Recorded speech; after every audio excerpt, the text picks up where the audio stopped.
All right, I'm gonna be breaking down my top lessons on the property I bought on Sonnet Drive. Today, I'm selling it. I'm actually signing the final documents to sell a property I bought about 5 years ago.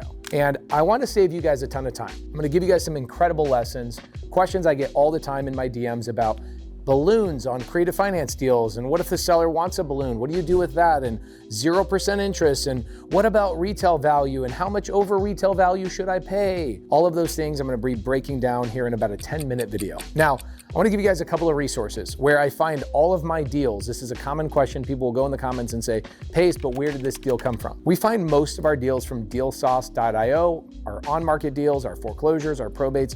All of those deals just come from dealsauce.io. I use getcreativetitle.com for all of my title and escrow work because they do creative finance in 43 states.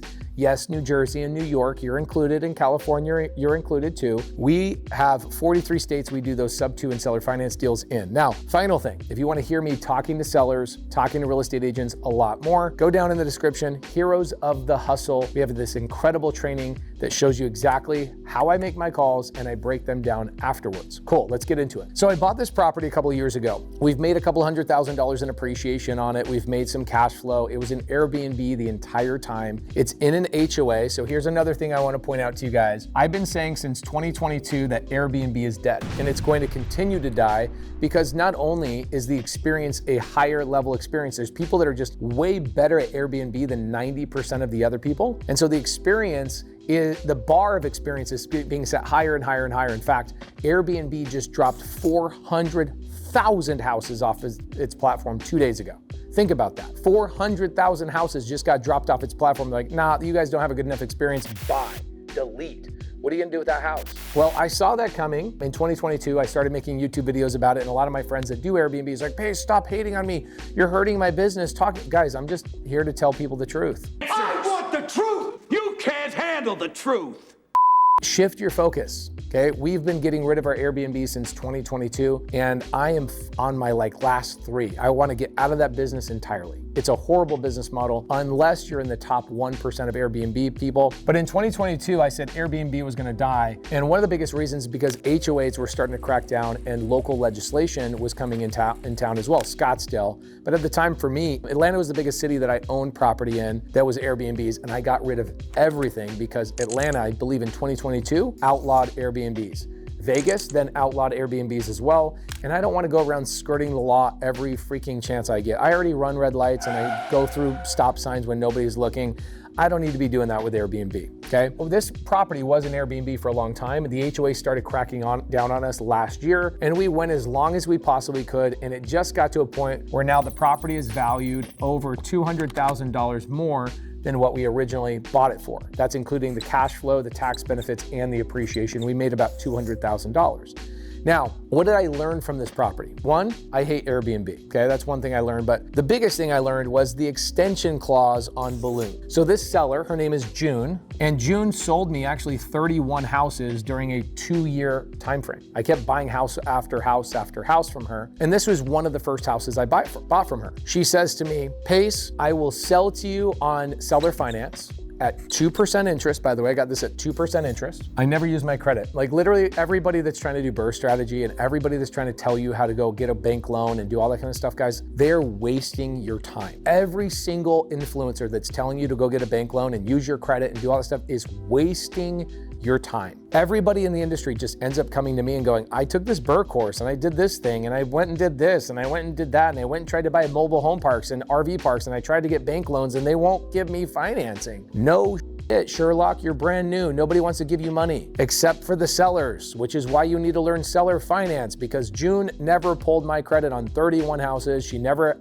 had me go do any application. She just wanted her price and she wanted a little bit of interest. So she gave me 2% interest. Now with June, here's what I learned. She says, well, Pace, I want you to give me a 5-year balloon. Perfect. What I told June is I said, June, I will give you a balloon, but I want an extension clause that says that at the end of year 5, okay, so we got year 1, year 2, year 3, year 4, and year 5. If at the end of year 5, the property doesn't appraise for what I have in the property, and I can't walk away breaking even, let's say the market dips or there's a crash or something, I want an automatic renewal on my balloon an additional 5 years. Now, I've never had a seller say no to this because the seller always believes they're giving you a better deal than they really are. And so I just say, look, I already know you're giving me a good price, so there's no reason I would need this, but this is just company policy for us. We always have a 5-year automatic extension on all of our balloons.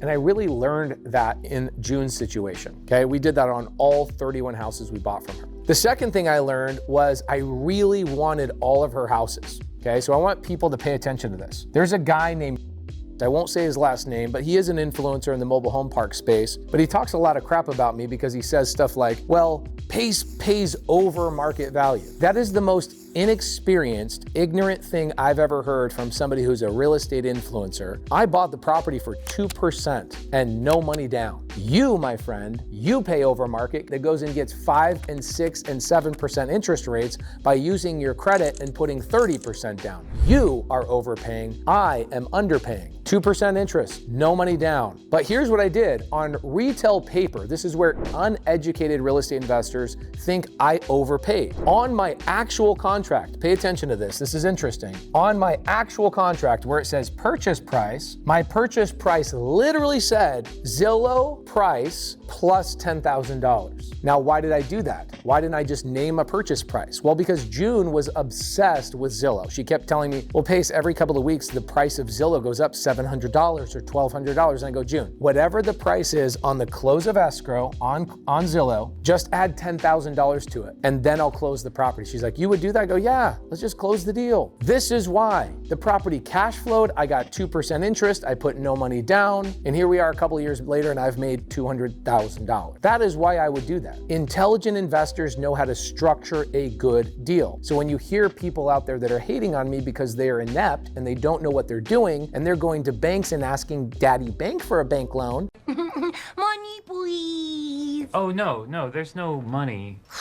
Money, please. Money, please. Ben, give her some money. It's easier.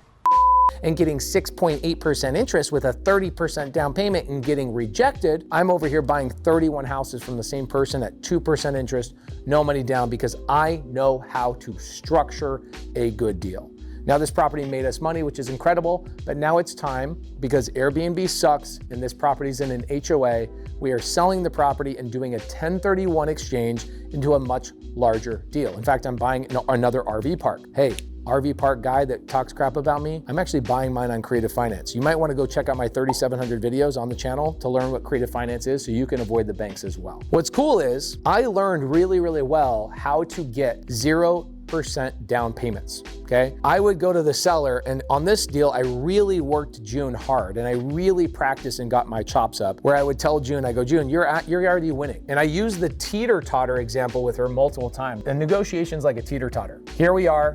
You want a really high purchase price. I want a really low down payment or no down payment. So the higher the purchase price, the lower the down payment or the lower the interest. And so you really care about your purchase price. Here's the thing, June, if you want a high down payment and a high interest rate, you're gonna snap the negotiation in half. I said, higher you want, the lower this needs to be. This is a teeter-totter. And so every time she asked for a higher price, I said, no problem. I just gotta be at no money down. And so this is how I really learned how to get no money down deals, is making sure that when I did give them the appropriate price for them, I structured it in a way that I didn't even really feel it. Now, what I also learned is to just continue to repeat and repeat and repeat, because I bought 31 houses from this lady and I just kept going and going and going. And now what I do is I wait for the appreciation, because here's the way single family works. You don't really make a lot of money in the cash flow game in single family. Here I said it, I say it all the time. You don't make a lot of money in the cash flow game, especially in Airbnb. I do like co-living. Our co-living properties are doing really, really well, but you don't really make a lot of money in single family until you sell it and you roll it to the next one. What's cool is I bought this with $0 out of my pocket, literally $0 out of my pocket. I make $200,000 and I roll it into an RV park that will make a significant amount of money. So